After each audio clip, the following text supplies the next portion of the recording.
how do I get over a 0.5 ketone level?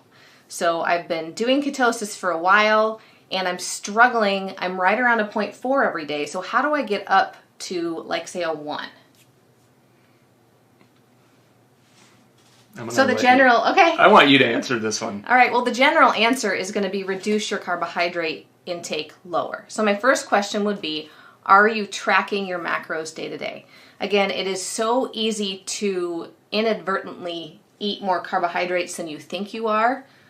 Just because the way, we've been eating a different way of life our whole entire lives. This is not an intuitive way to eat.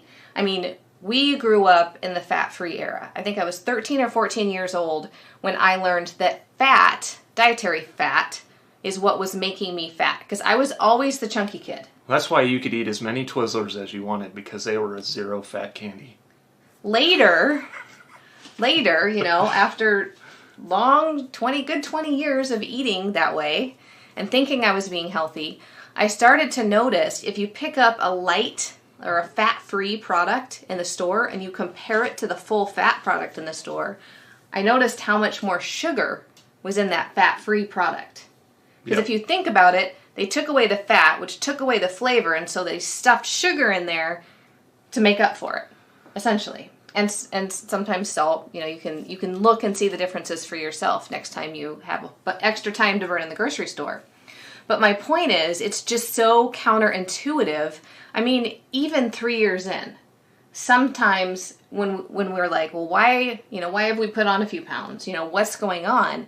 And we'll track our macros for a few days and we'll go, oh. And you can pinpoint it just with a few days of tracking. So that would be my first question. Secondly,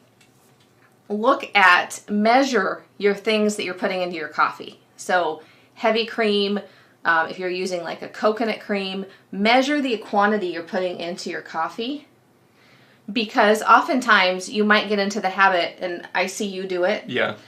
You pour from the carton, right? Well, you're poor because you're busy, you're distracted, you're on your phone, you're having a conversation.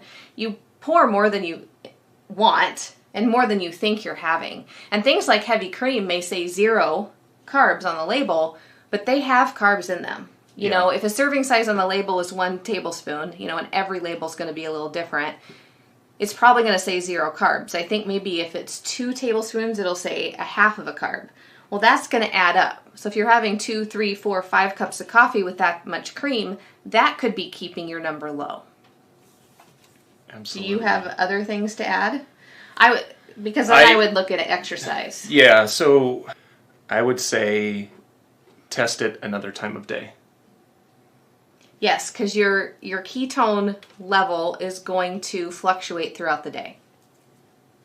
Maybe you're just picking a bad time of day to test. Maybe you're well over 5.5 at a different time of day. Yeah. So.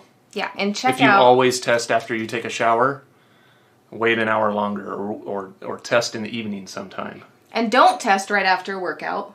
Right. And don't test right when you get up in the morning. Leave at least an hour of time between when you wake and when you test both your ketones and your blood sugar. And that's because of the dawn effect. And if you can look that up, you can Google it, the dawn effect. Yeah. Basically, our body releases all these things, like adrenaline is one of them, to wake us up out of our sleep state. So that can impact our blood glucose, it can impact our ketone levels. I mean, it's impacting our biology. So take a look at the time of day you're testing.